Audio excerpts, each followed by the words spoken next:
ये बात बोलो, वफादारों में, खुदा के घर में, मुस्तफा के घर में, अल्लाह की किताब में, मोहम्मद के खिताब में, मैदान बदर में, मैदान ओहद में, मैदान खंदक में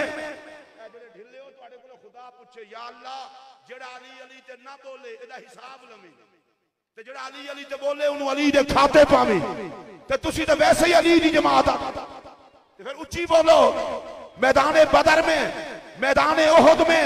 मैदान खंदक में, मैदान खैबर में, अख्ताब की कुतुबियत में, अगवास की गौसियत में,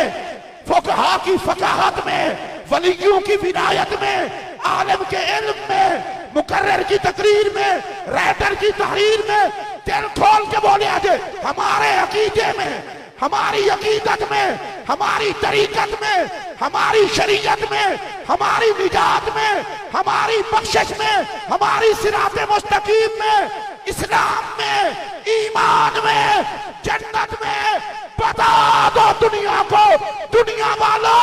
कान खोल के सुन लो, नबी की जान का नाम अली है, हमारे ईमान का नाम अली है।